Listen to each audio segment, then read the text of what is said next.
Good afternoon, everybody. It's nice to see all these people in the hall here, and it's a huge pleasure to welcome you to the first BSA Distinguished Lecture since the pandemic, and we hope we'll have many more to come. Before we begin, please turn off your cell phones. In case of an emergency, there are exits both at the front and the back of the auditorium.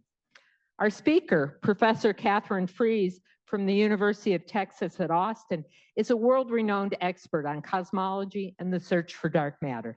She's received numerous accolades, and she is a member of the U.S. National Academy of Sciences, which is one of the most prestigious recognitions for a scientist.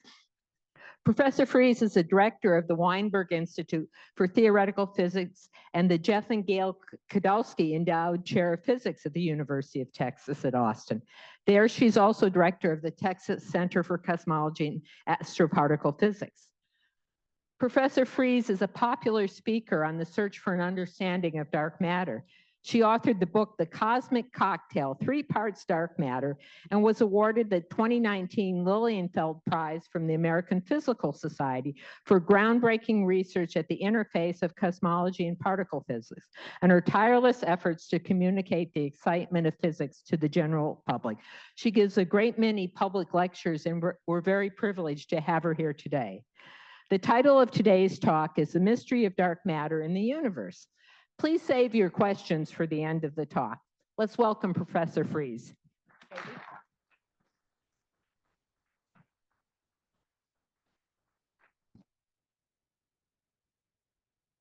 Well, thank you, Sally, for this kind introduction. Now, the only thing I need is the clicker. Okay. Now I got to make the clicker work. Well, I'll do it another way. I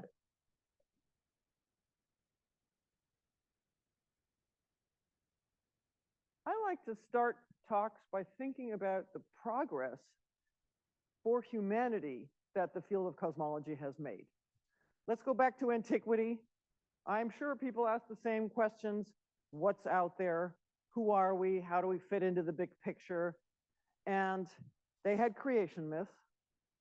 Starting with the work of Albert Einstein, we have our own story, the hot Big Bang. But the thing that's so phenomenal is that our story is correct. The hot Big Bang is the correct picture for the beginnings of the universe, incomplete, but correct. So if you think about that, that was only 100 years ago. This is just huge. So this whole field started with the work of Einstein in 1915, the work on general relativity. And then not long after, these people applied the theory to the universe as a whole and realized that there were 3 possible solutions to the equations. The universe could be expanding, contracting, or static. And Einstein liked the idea of a static universe, but which means it would look the same at all times. But that didn't last very long, because along comes Hubble in 1929. He used the telescopes above Pasadena. I had a sabbatical at Caltech. Until I tried to bike up there, I didn't get it. It's the vertical drop of Aspen. But anyway, and so the Mount Wilson Observatory, he made a lot of major discoveries. One of them is he was the first to prove that anything exists beyond our own galaxy. There was light coming from too far away to be from within the Milky Way. And then he observed the light from galaxies at various distances from the Earth. And he observed that the light waves are stretched or redshifted by the time they get to us. So here's a balloon. Let's say you draw a wave on there. You blow up the balloon. The wave stretches. And so if you know, which he did, what the wavelength is of the atomic emissions that came from these galaxies, you know what it started from, and then you know what it looks like today. That was how he proved that the universe is expanding. So bye-bye, Einstein's static universe. There's a simple-minded diagram of the universe on large scales. Galaxies, on the average, are moving apart from one another. Now, obviously, you and I are not moving apart from one another. If you have enough gravity locally, then you beat the Hubble expansion. But this is the large-scale picture on the average. Cosmologists think of the Big Bang as a universe that started in a hot primordial soup about 14 billion years ago, which means that there were all kinds of particles that were really tightly packed together and interacting with each other all the time. It was a very hot, dense universe. And since then, it's been cooling and expanding ever since. So that is the Big Bang. A simple-minded picture of this would be a piece of raisin bread. So in this picture, the raisins are analogs to galaxies. When you put the dough in the oven, the dough rises. I haven't done this, maybe you have. But, and the raisins move apart from one another, not because they're doing anything, but simply because the underlying raisin bread is expanding. So that's a good analogy for the universe, with one exception, which is that raisin bread has a central point, and we don't think that the universe does. The Earth is not a special place in the universe, which is what caused a lot of trouble for Galileo. The sun is not at a special place in the universe. The Milky Way isn't either. And so when you look on the average in the big picture, it doesn't really matter where you are. There's no central point. There's another common misconception I wanted to talk about, which is the idea of the Big Bang as being some kind of explosion from a point. That's not really the right way to look at it. Now let's look backward in time, which means everything got closer and closer together. And in that case, everything in this room would contract to a point. But what if the universe is infinite? Could be, not a bad guess. In that case, things will get closer and closer together, but there'd still be some stuff out at infinity. Now, eventually, when you pack things tightly enough together, the universe becomes so dense that laws of physics as we know them fail. That's really what the Big Bang is. It's a point in time, not a point in space. It's not an explosion either, but if you want one, please put one at every single point in the universe. Well, where do we stand in cosmology? So I was saying that in the last 100 years have really started the field of modern cosmology, but we've done even better than that. At around the turn of the millennium, some major questions of the universe were answered. We now know the geometry, the total mass and energy content, the age of the universe. But there's plenty of big questions left, and this is the one I'm going to talk about. What is the universe made of? I don't know if I should take the time to talk about this, but why not? So the geometry of the universe had 3 possible shapes back in 1929. It could have been a spherical geometry, a saddle shape, or a flat geometry. Now, these are obviously lower dimensional analogs of the actual universe. And you can see that the geometry is different. And this is what we all know, that the angles in a triangle in normal flat geometry add up to 180. But if you were living on the surface of a sphere, there's nothing on the inside, just living on the surface, then those angles would be more than 180 degrees, and here they would be less than 180. So different geometry depending on the shape of the universe. And we now know the answer. It's this one. No curvature to the universe. Standard 8th grade geometry. Showing you another picture. If this little guy shoots off 2 parallel light beams, well, what we're used to is that those parallel light beams would just stay parallel forever and go off into infinity. But if you had an open universe, they would diverge, or if you're living on the surface of a sphere, they would converge and bite you from behind, depending on the size of the sphere. How do we know this? We know this from measurements of the leftover light from the Big Bang. This was created when the universe was 400,000 years old. And this is the entire universe compressed into this shape, where the size of this leftover light is pretty much all at the same temperature, with deviations of 1 part in 10 to the 5. But there are hot spots in orange and cold spots in blue. And believe it or not, the size of those hot spots tells you the geometry of the universe. If light moves in straight lines, those hot spots should be apart from one another by 1 angular degree in size. Boom, look at the data. This was discovered around the turn of the millennium, which means this is just amazing physics, that we know the geometry, we know the shape of the universe. And I just want to make sure when I say flat, you don't think it's two-dimensional or anything. It just means there's no curvature. Take a cube and take all the sides out to infinity.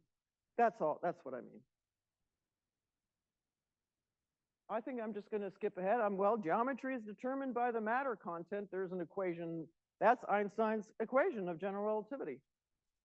And you've all seen these pictures where the mass of the Earth bends the space around it. And this warping of space-time makes the connection between the geometry that I just told you is flat and the energy density of the universe. And the answer is 10 to the minus 29 gram per cubic centimeter. That's if you go way off into outer space, that's what you're going to measure. Whereas on Earth, we have 1 gram per cubic centimeter. So I just gave this in an exam, and somebody asked, what is the energy density of the universe as a whole? And the answer was, I don't know, 10 to the plus something gram per cubic centimeter. I'm thinking, well, that's interesting. We'd all be squished.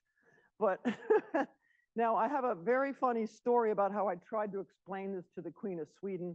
Ask me afterwards. I'm happy to tell you how I put my foot in my mouth. Oh, just for fun. In the same data of this leftover light from the Big Bang, we have the initials of Stephen Hawking. Okay, now let's turn to the subject of what I work on, well, one of the topics I work on, and that's what is the universe made of? It's a very, very surprising, but people are always shocked to hear this. Everything we're familiar with in our daily lives, our bodies, the air we're breathing, the chairs you're sitting in, the walls, throw in the stars, the planets, all of that is made of atoms. But all of that ordinary stuff adds up to only 5% of the content of the universe. And we have to figure out what the rest is. If you had a slice of pizza the size of of what we're familiar with, our daily experience, it would only be this big, 5% of the universe. Dark matter being 25% and dark energy about 70%. Here's a recipe for the universe from my book, The Cosmic Cocktail. And yeah, okay, well, we can talk about that later. All right, so the dark matter problem is now 90 years old. Its existence was already, it started to become familiar to the scientific community about 90 years ago. Originally from the work of Knut Lundmark in Sweden and Fritz Zwicky. And this is a picture of Zwicky, who looked at galaxies in the Coma cluster. All right, so you have a cluster containing hundreds of galaxies. And you can watch as those galaxies move around the center of the cluster, except something's wrong. They're going really, really fast. Fast enough that they should escape based on the material inside the cluster that you knew about. So all the mass from the galaxies you knew about would not be able to contain this galaxy from escaping. The moral of the story is if we add in more mass, more gravitational pull, it solves the problem. So the proposal is that dunkle materie, or dark matter, is the explanation. Dark simply meaning it doesn't shine. It's not stars. It's not something you can see. I do have to tell a story about this guy. In his book, he called his colleagues spherical bastards, because no matter what direction you look at them from, they're still bastards. I also have a funny story about my encounter with his daughter, so ask me about that later. If I get into stories, we're never going to get very far. Okay, so then there was a lot of debate, people finding data of various types. It was really the work of Vera Rubin in the 1970s that nailed this problem. She proved that every single galaxy has dark matter in it. And that led to the scientific consensus that the dark matter problem really is everywhere. In order to describe her work, I'm going to start with an analogy. This has nothing to do with dark matter. This is the solar system. Now let's look at the average speeds of the planets. So let's start here. The sun is at 0, and then as we move to the right, you're looking at orbits on larger and larger distances away from the sun. And this is how fast these planets are moving. The closest to the sun, we have Mercury, which is moving the most quickly. Venus, Earth, Mars, and so on. And the farther away you go, the slower their orbits are. I was supposed to remove Pluto, but I accidentally added a 10th planet. So I thought, well, that's funny. So I just left it. Now, to explain these motions, Newton's laws tells you that their speeds are determined by the amount of mass interior to their orbits. So this would be the mass of the sun and the distance away from the sun. That tells you how fast they're moving. So that's what this equation follows. Now, if the sun were more massive, the planets would move more quickly. So if the sun were 4 times as massive, everybody would be moving twice as quickly. The person who made a lot of these measurements, Tycho Brahe, he lost his nose in a duel and wore a gold and silver replacement. Yeesh. He also, the story was that he died of a burst bladder at a dinner with the king, because you're not supposed to get up before the king does. But believe it or not, I think it was about 20 years ago now, 15 years ago, there was a competing theory, which is that he'd been poisoned by his student Kepler, so that Kepler's laws should have been Brahe's laws. They actually dug up his body in Copenhagen and tested his mustache hairs for poisoning, for mercury poisoning. No signs of poisoning. Now, I am going to attest to this story because I went to a couple of Nobel Prize parties in Stockholm. You're wearing your ball gown, and when I had to go to the ladies' room, so I walked around the outside. But on my way back, I said hi to somebody at the central table where the Nobel laureates are with the king and queen. And then when I got back to my table, I was chastised by the person across from me who's on the Nobel committee. You're really not supposed to get up before the king does. Now, in my case, to hell with that. Oh, I left out the part that you see he'd had too much wine. And so he'd had too much wine, and his bladder burst, and he died a few days later, because he didn't do what I did. So, all right, that was rotation curves for the solar system. Let's do the same thing now for galaxies. So we are getting back to dark matter. If you're at the center of a galaxy, and you move out a distance away from the center and watch how fast things are moving, and measure these things, and again, what's observed is that this is moving too rapidly. Unless you add in additional mass in the middle, dark matter. The measurements that Vera Rubin made were similar to this. This is actually not one of her measurements, but this is just like the picture of the solar system. We moved out from the center of the galaxy now some distance and watch things moving in orbit around the center of the galaxy. How quickly are they moving?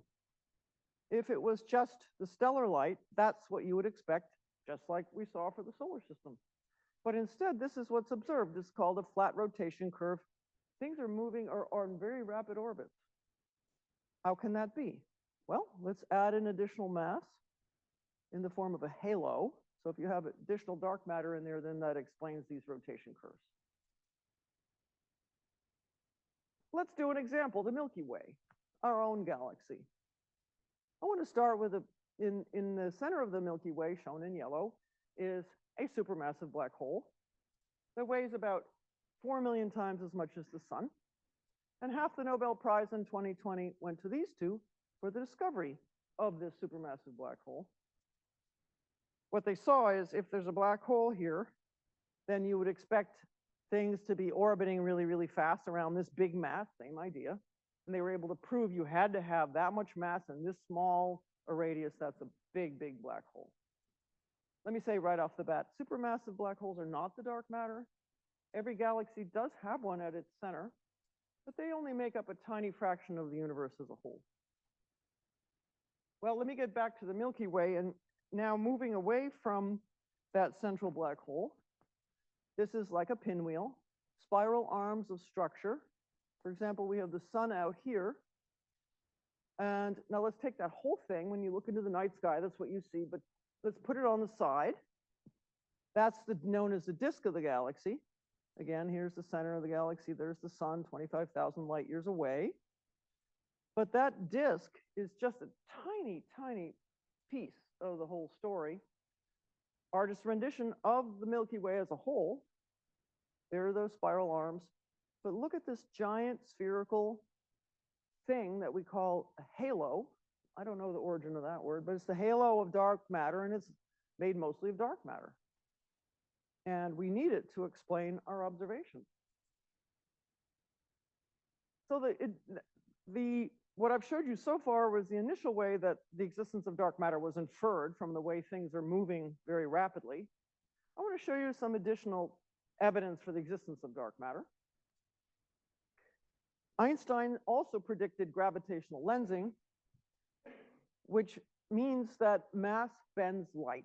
That was discovered a few years after he predicted it, actually, I think 1917. In this example, let's say take some dark matter. It's not giving off light. This is a massive compact halo object, but whatever. There's dark matter that doesn't give off light, but what it does is bend the light behind it. If you have some star on the way to one of our telescopes, that light will bend. There's no kink there, but it's just my bad drawing, but you might think, okay, well, naively, that's where the star is. But then you'd notice a couple things are wrong. First of all, you have multiple images identical of the same object. And you'd notice that these images are sheared. And by studying these background bright objects and the way they're affected by the mass en route, you can learn about where the dark matter is and how much of it there is. If you have an iPhone, there's an app that'll do it for you, created by a Michigan grad student, Eli Rykoff, with the correct equations of gravitational lensing. So you can lens yourself more and more and more and more. Let's turn to some data from Hubble Space Telescope. This is a prime example of a background galaxy which has a ton of lensing going on in front of it, and I don't know all the details, but you certainly see sheared objects, and you certainly see multiple images. Based on what you see, you can now reconstruct the dark matter en route, and when you do that, you get an image like the next one. This is not from the same data, but it is based on Hubble Space Telescope data, but different object. What you see here, this tells you how much mass there is at different places in the universe. What you see is this is a cluster of galaxies. Look at all those galaxies. There's a lot of mass there. But then look at that. There's a smooth component in between the galaxies, which tells you there's got to be dark matter, not just inside the galaxies, but also between them inside the cluster. Now, the third piece of observational evidence I want to talk about for the existence of dark matter is the famous bullet cluster. What we have here are two clusters that collided with each other. In the process, shown in pink is what happens to the gas, the ordinary atomic matter. If you and I collide, we don't get very far. We have electromagnetic interactions, we have strong interactions, the ones that hold your nuclei together.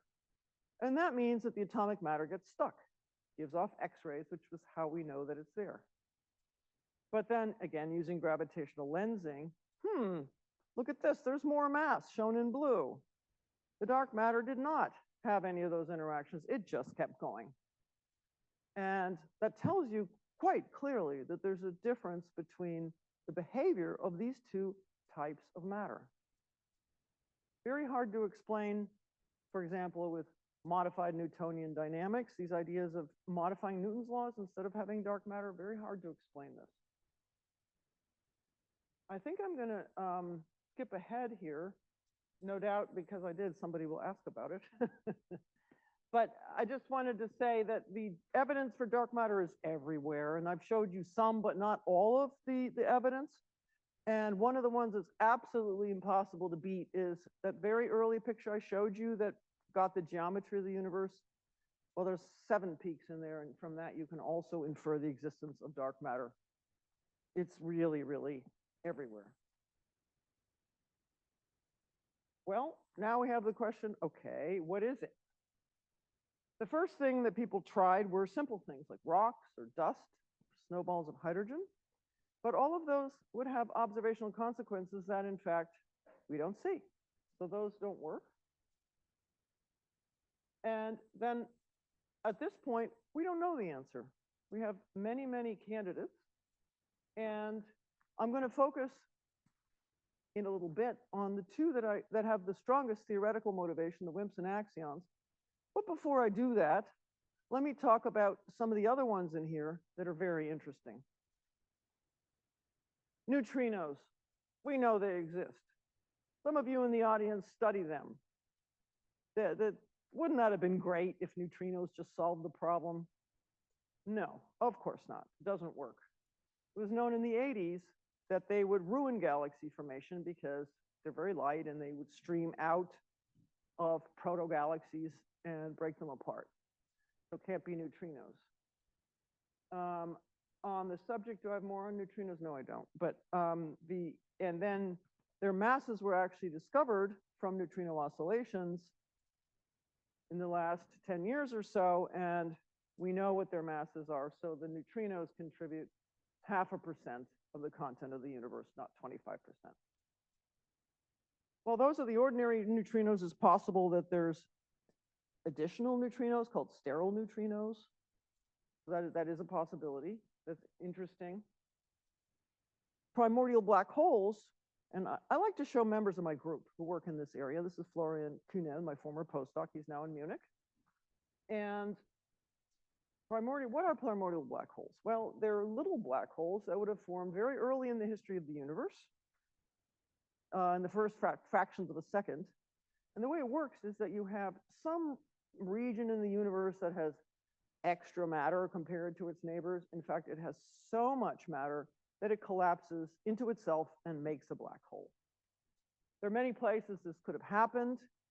For example, at the transition in the early universe when quarks became bound together into protons and neutrons and et cetera, subject of great interest here.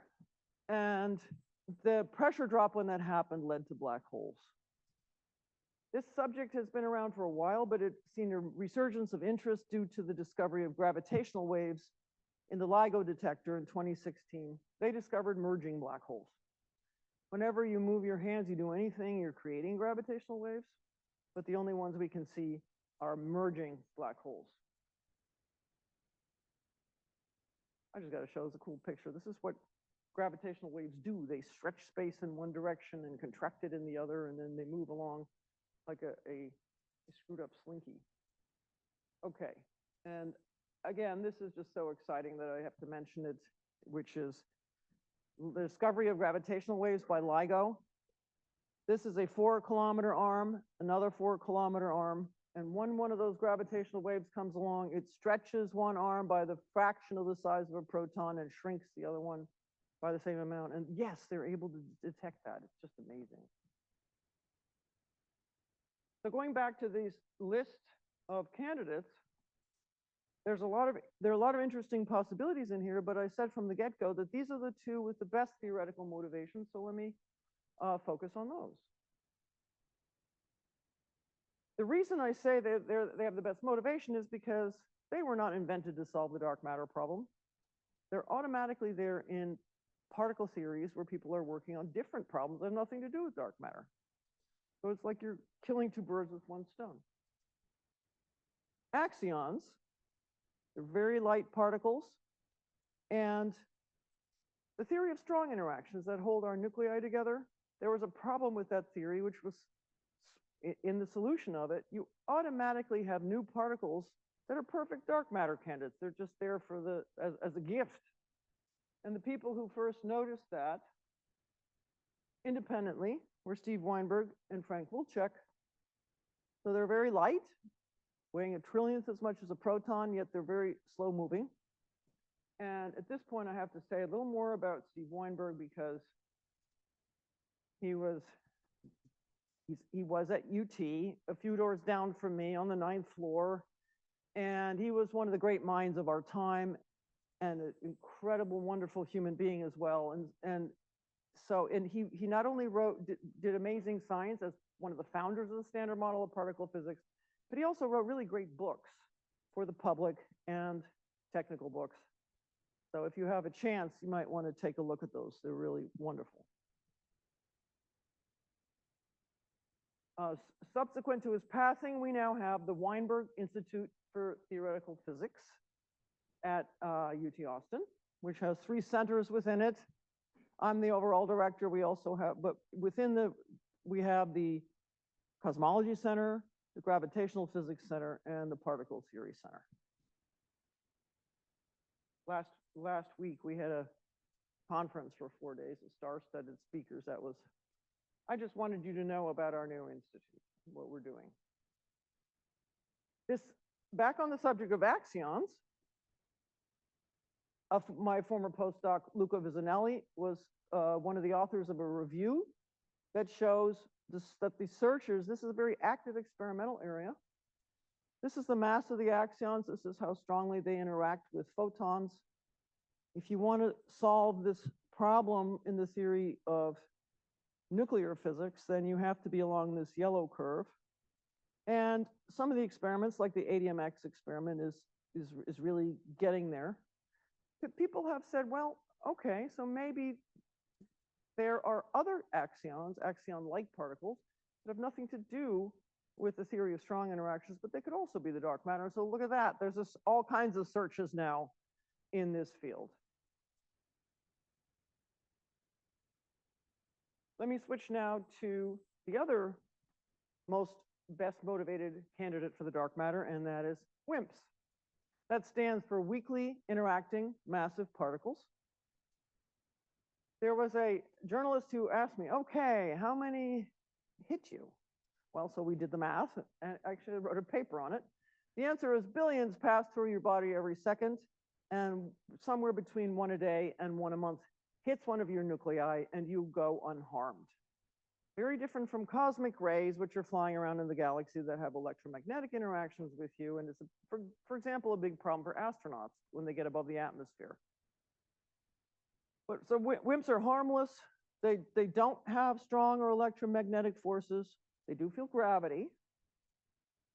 Of the 4 fundamental forces of nature, there's one left, the weak force, which is, for example, responsible for some types of radioactivity. So let's make the postulate that what if dark matter is made of particles that weigh about 1 to 10,000 times as much as a proton, and the only forces they experience would be gravity and the weak force.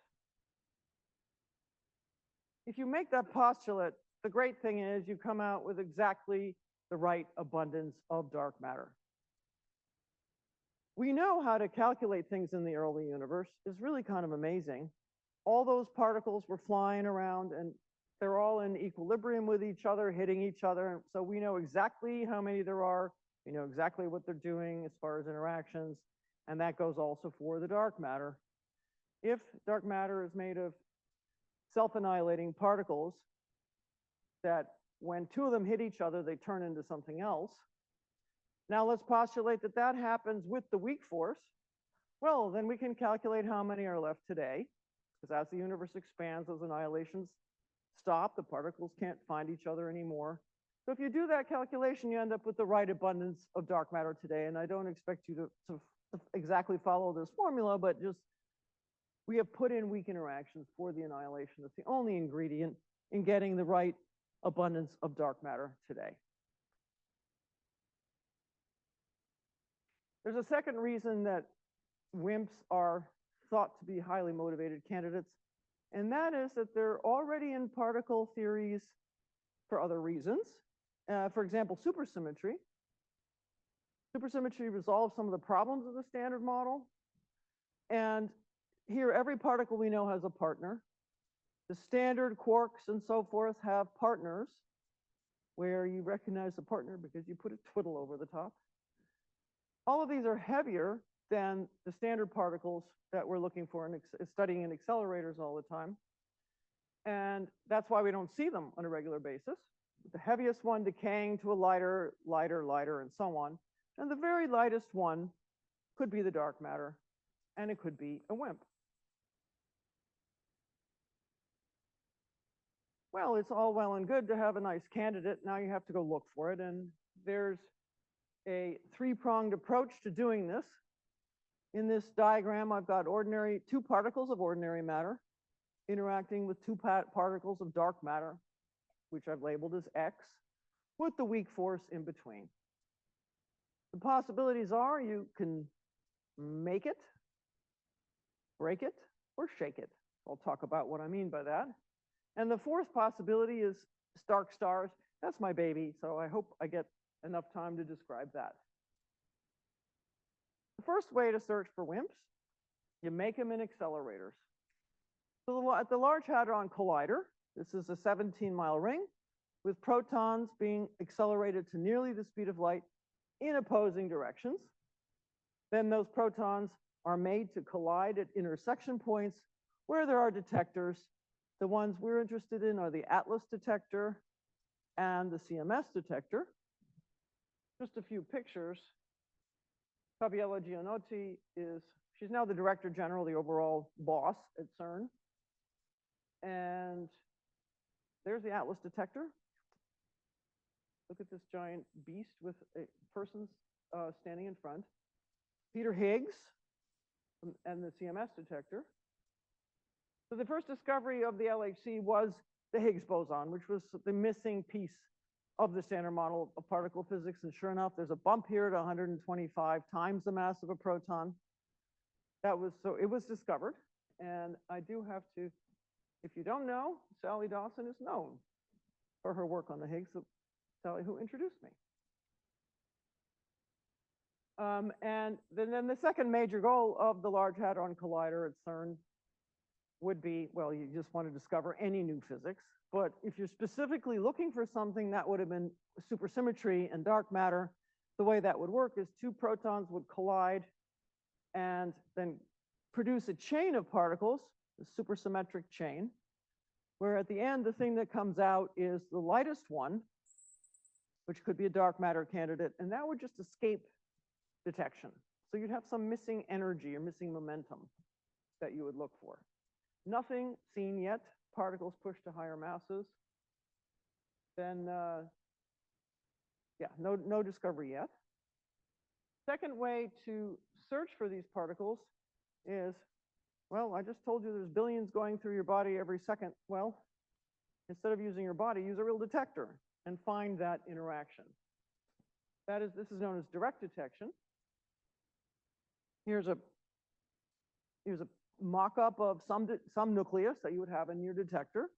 And the particle, the dark matter particle, would strike that target, scatter off, and in the process, deposit a little bit of heat into that nucleus.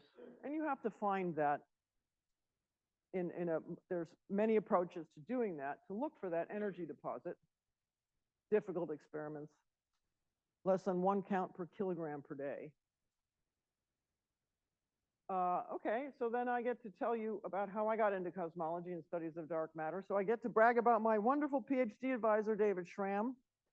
He was one of the founders of this field of astroparticle physics, the particles explaining the large-scale astronomical objects, playing a role in their makeup and their behavior.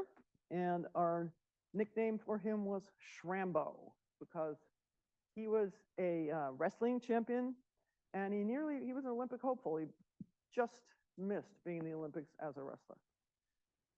He was a risk taker and unfortunately died flying his own plane at age 52, but he was really did seminal work in this field. All right, that was me as a grad student. Here's me as a postdoc, where I went to this winter school in Jerusalem, and this guy started talking with this guy, Andre Druckier, invited him back to Harvard, where I was a postdoc, and this is David Spergel, now the director of the Simons Foundation. The three of us did some very early work on calculations of what the WIMPs in the galaxy would do. And so I did the Feynman diagrams of WIMPs hitting ordinary matter, and David did the astrophysics. And as a consequence, we made predictions and people started building detectors. That's pretty cool. Then these detectors have to be in underground laboratories to get away from cosmic rays, which would swamp your signal. You'd have 1 million cosmic rays for every WIMP. But if you go underground, a mile underground, cosmic rays can't get there because they hit the Earth, they get stuck. Here's an example of one of these experiments, the xenon experiment in the Grand Sasso Tunnel, which is underneath the mountains outside of Rome. I just went to a conference there over the summer and got to drive into these tunnels into the mountain. It was very cool. Oh shoot, I was going to show you a picture of me underground, but I forgot. Oh well. This is now a worldwide effort. It's been going on for what, 30 years or something like that? Anyway, so these are experiments all with underground laboratories looking for these particles. The xenon experiment is here. It is in Italy. And I want to talk about a different experiment inside there, the Dama Libra experiment. They're using a signal we predicted, which is that, well, the sun moves around the center of the galaxy, which means on the air, it looks like these particles are coming at us. So it looks like a wind of WIMPs. Kind of like when you're driving and it looks like the rain's coming into your windshield. No, you're just going into it. But then because the Earth moves around the sun, there's an annual modulation. The signal should go up and down with the time of year. So that would be this black signal here. Well, this DAMA experiment, which is made of sodium iodide crystals, they definitely see an annual modulation. The problem is, first of all, they wouldn't release their data to the public, which is, they're the only ones who don't do that. So that's strange, unusual. And then other experiments haven't seen their results. Fun personalities. These are the principal investigators of some of these experiments. And here's what Juan Collier has to say. I'm a Spaniard caught between two Italian women, the PI of xenon and the PI of DAMA. This is an out-of-date picture, but it makes the point, so it's good for what I want to show you as a function of the mass of the particles, and here's the strength of the interactions. The most constraining experiments would be these made of xenon, like the one that I showed you, and you have to be below those curves. Whereas Dama Libra, the sodium iodide annual modulation experiment, is in green. Well, doesn't that mean Dama Libra is ruled out? Well, no, because we've plotted experiments made of different materials on the same plot. And to do that, you had to assume very specific interactions. So we don't know if that's fair. So what you've got to do is build more experiments of the same material. And that has finally now happened. And at this meeting that I went to right outside the Grand Sasso Tunnel, there were new results. So this is very new stuff, that these other experiments, also made of sodium iodide crystals, quote unquote, do not confirm DAMA. Not ruling it out yet, but 5 experiments made of the same material. So this is an ongoing issue, because what is going on? DAMA cannot be explained by anything anybody can think of. There's all kinds of, is it radon, blah, blah, blah? No. So it's very strange. Well, I want to turn now to some new ideas that we had.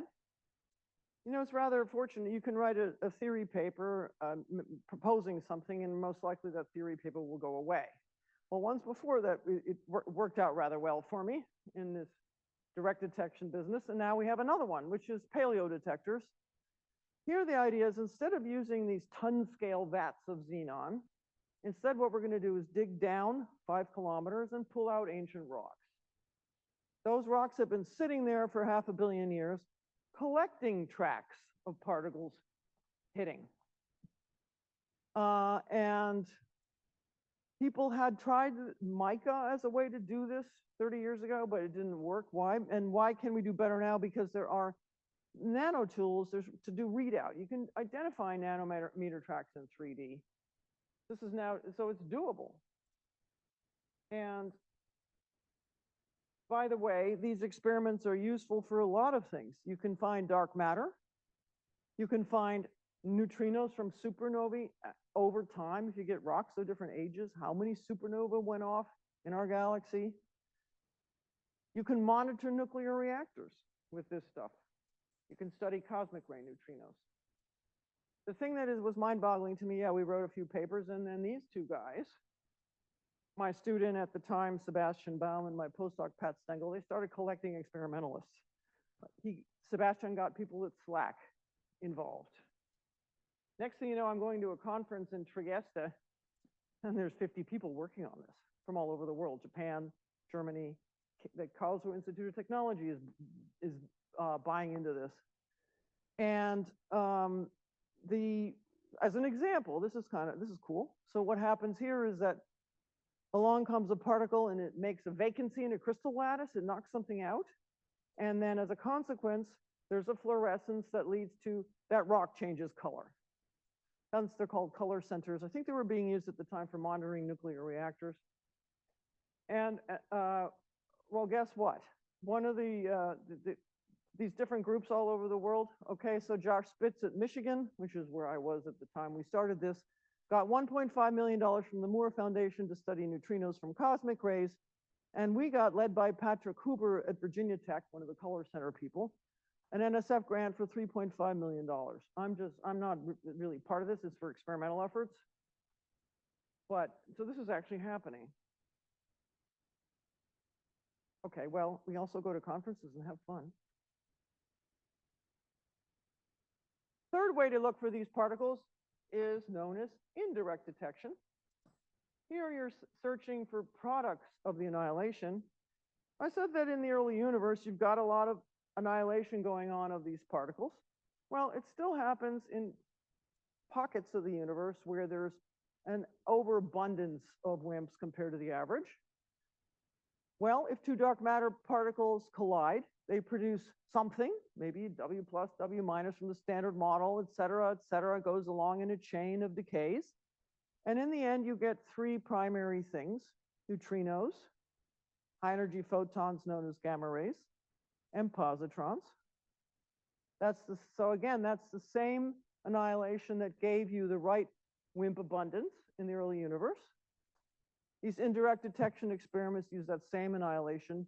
And later on, I'm going to talk about dark stars, the identical processes in all three cases. What people are looking for are signatures of these final end states that I mentioned to you. So aboard the International Space Station, we have AMS detector, which has found excess positrons. Do I have the slide I want? No, I don't. Too bad.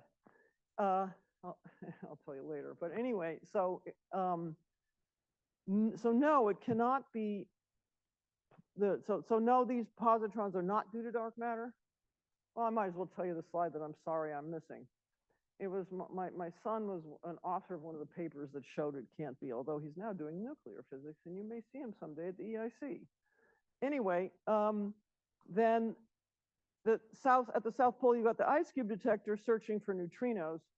This is cool. So look at these kilometer-long strands of phototubes down here, the Eiffel Tower for comparison. And they're finding these high energy neutrinos that are just absolutely amazing, but they have not seen signatures of dark matter annihilation. The only thing that does have an interesting signal is the Fermi satellite looking at the gamma ray sky. And there's the Fermi satellite. I do have to mention Stony Brook's Nilima Segal. Ask her about the J factor. So she works on this stuff. There's the Fermi gamma ray sky. And at the center of these giant double bubbles, that has nothing to do with dark matter, but smack in the middle, there's a little spherical region where there is an excess gamma ray signal. So here you go, there it is. Smack in the middle, after you subtract off everything you know, there's still an excess. And it's consistent with being annihilation of dark matter. So it's possible. Of course, it's hard to know exactly what's going on at the center of the galaxy because there's a fair amount of astrophysics of potentially competing signals. It's a very interesting hint of detection. Yay, I do have some time to tell you about something I'm very excited about, and that is dark stars. The idea that dark matter annihilation, yes, the same annihilation, can power the first stars.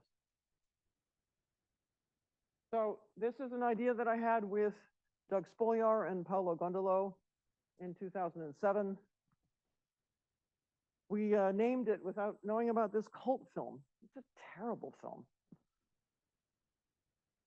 We actually named it after, there's two songs, one from Crosby, Stills, Nash & Young, that's the one we were thinking of, and the other one is from the Grateful Dead. I found out about that later. Well, the idea here is that we're going back to the very first stars that end the dark ages of the universe. And I have to make really clear from the get-go, they are made of hydrogen and helium almost entirely. The hydrogen and helium coming from right after the Big Bang, 3 minutes after read Steve Weinberg's book, the first 3 minutes. That's all there is in the universe at this time. At this point is hydrogen and helium.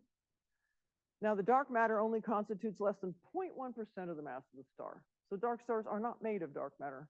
They're ordinary matter powered by dark matter. Just to give you the quick summary of the whole thing, that these things can grow to be very large, up to 10 million times the mass of the sun, 10 million times as bright as the sun.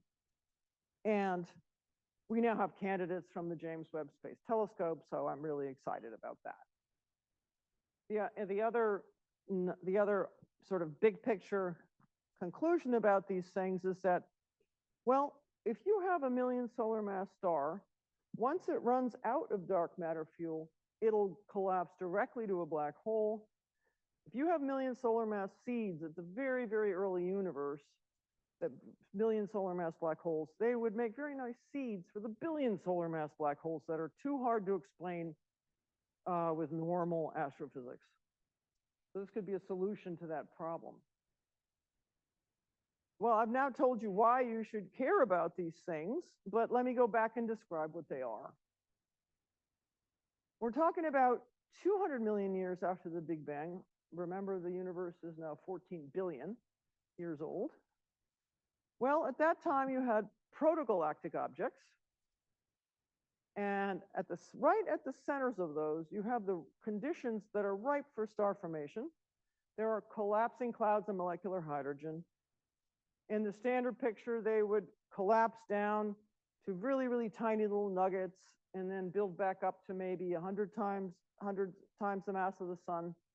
But people hadn't taken into account the fact that if you're smack in the middle of a protogalaxy, well, smack at the center of any galaxy, cluster, halo, or any halo, there is a huge amount of dark matter collected at the center.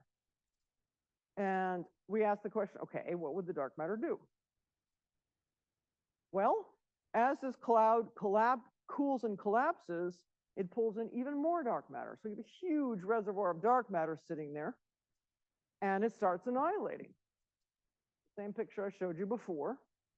Those annihilation products include mostly positrons, photons, whatever they're producing, it collides with the hydrogen in the cloud, which means it heats up that cloud. And if you heat it up enough, that cloud can no longer collapse. That means that at that point, a dark star is born, powered by dark matter. At first, we just thought we were stopping the collapsing cloud. A year later, we realized, oh my God, it's an actual star.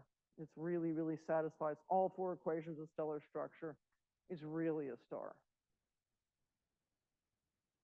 I think I'm going to go, I'll just say it, that at the time this cloud stops collapsing and turns into a star, you've got about 1 solar mass. The object weighs the same as the sun. But it's very, very weird. It is, in radius, 10 times the distance between the Earth and the sun, 10 AU. And it's very, very cool. There's no fusion going on. It's not like a normal star, which is a hot core with fusion happening and so on. No. The whole thing is very, very cool throughout. Dark matter annihilation taking place throughout the entire star. And that means it's cool on the surface. That means it can keep accreting more and more mass.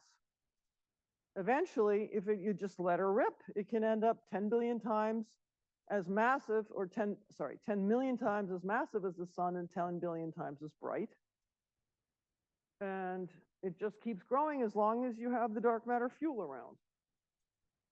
This is a Hertzsprung-Russell diagram, which shows the surface temperature of the star versus how bright it is. And let's just focus on this is an example. This is a pretty canonical WIMP, what it would do. And so you just keep getting brighter and brighter and brighter, and it could just keep going. In fact, we discovered this we used a sequence of more and more sophisticated stellar codes. We found this linear relationship. Well, guess what? That was discovered in 50 something by Fowler and Hoyle, that you should have this, that it should follow that straight line. So yeah, I guess we got it right. Okay, and then once you run out of dark matter fuel, as I said, you got to collapse to a black hole. Very, very helpful to start with large black holes to build up things like this. 10 billion times the mass of the sun, there are these giant black holes. And guess what? The James Webb Space Telescope keeps finding more and more of these early giant black holes, and we have a way to make them. So that's a good thing.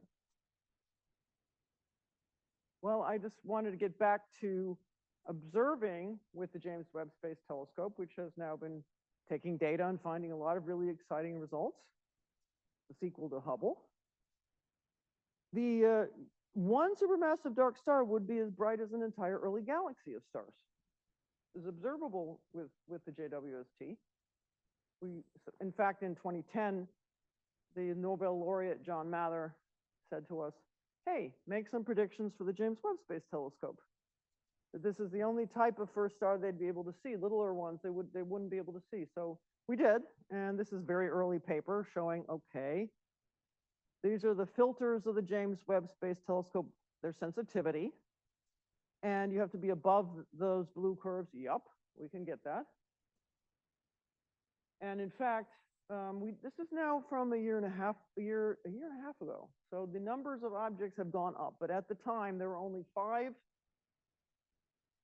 objects, early universe objects with spectra. In other words, how much light comes out at different wavelengths. And at the time we thought it was 3, but now we're down to 2 of these could be dark stars. The spectra are correct. I guess that's the main thing I'm going to point out. And then also the size of the objects, they can't tell yet whether these are larger objects or smaller ones. And as far as what the spectra should look like, here are the data in the black points, and you can see our curves in the blue. It's a great fit. But one thing is really, really clear, which is that the objects we're talking about are only made of hydrogen and helium. If you see evidence in lines of any other element, it's not a dark star.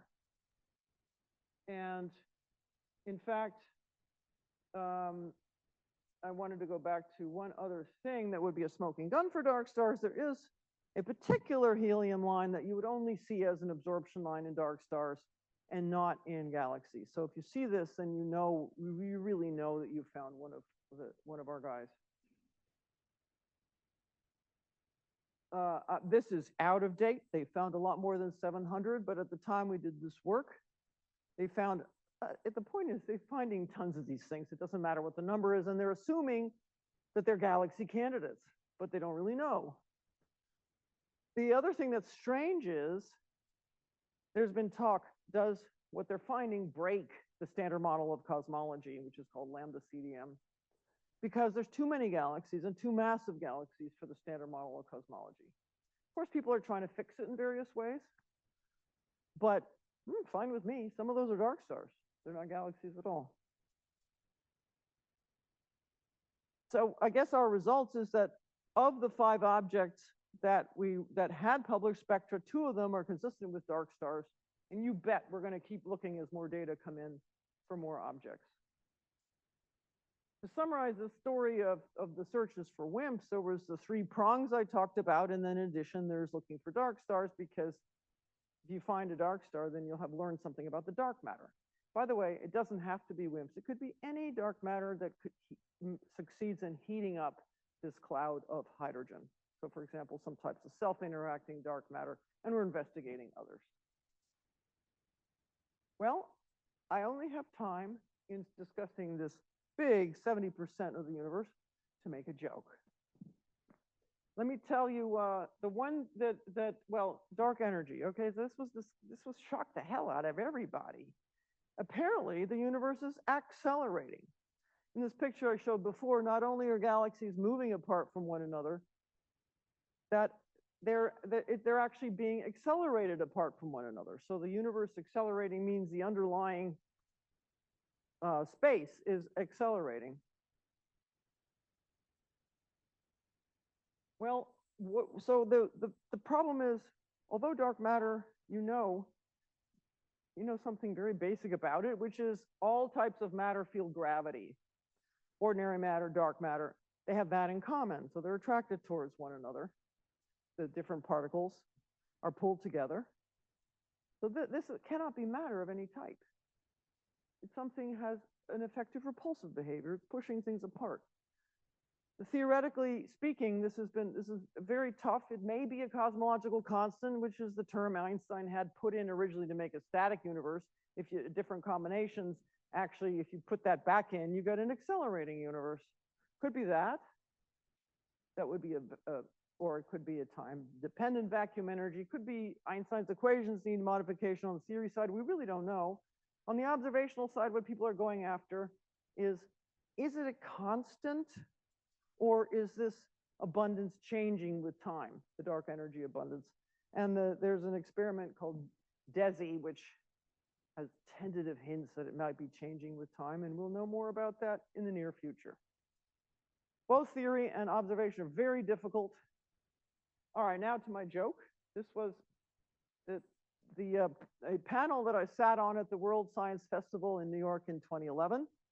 The three of us were talking about dark matter, and the three of them were talking about dark energy.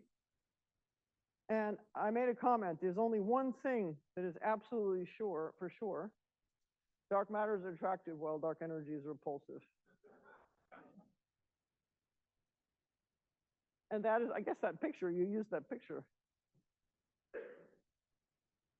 Okay, so, I'm such an idiot. I had 20 copies of this book that I was supposed to bring with me in case people wanted one, but I didn't. Anyway, you can get it on Amazon. I think it's 20 bucks. And I make 50 cents, so it's not why I'm telling you every time you buy one, okay? But, I put I put my heart into it. It has some memoirs kind of approach, but mostly it tells you cosmology in general and dark matter in particular. And as far as my recipe, here we go. The supermassive black holes, if you have a 10-ounce drink, it's tiny, 1/millionth of an ounce. Stars, 5/100ths of an ounce. The big beasts, dark energy and dark matter. It's really 2.5 ounces, 25%, but there's the makeup of our universe. And I think I'll stop there.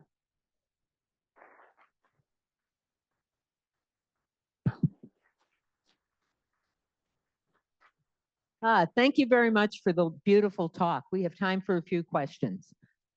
Questions? Go ahead. Come up to the mic. Human, it's got it for you.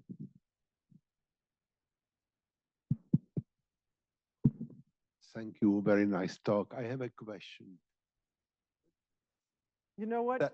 Pick up the mic because Okay, I can't hear you. You're so too tall for you that. are trying to persuade us that the visible matter is nothing, black holes are nothing. But Roger Penrose says that most of the entropy of the universe is in black holes. So what about the entropy of dark matter? Oh God. The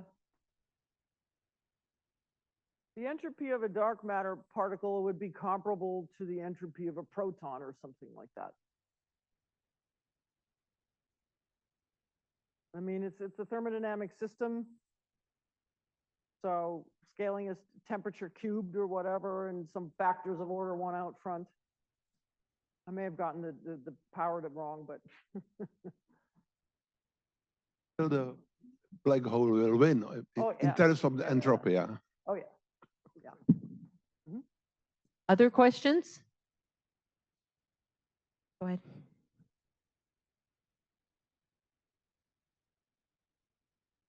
When you said you used to have 3 candidate objects in the Webb, what Webb saw that could have been dark stars, and then you cut that down to 2. Which one didn't make the cut and why? One of them they found with better spectra, they found other elements in it. So it's not just hydrogen, helium, but other stuff. Thank you.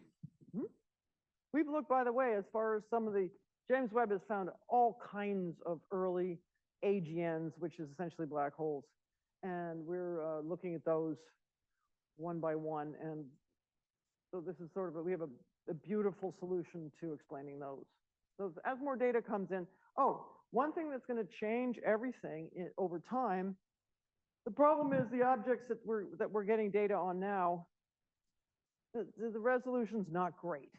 However, they do have some objects that are lensed. Again, if you have mass in front of the thing that you're looking at, the bright object you're looking at, it'll magnify that object and you'll get a lot more detail. So they do have magnifications of order 100 for some objects already. And as time, that's what we need. And so when it comes in, we'll be looking at it.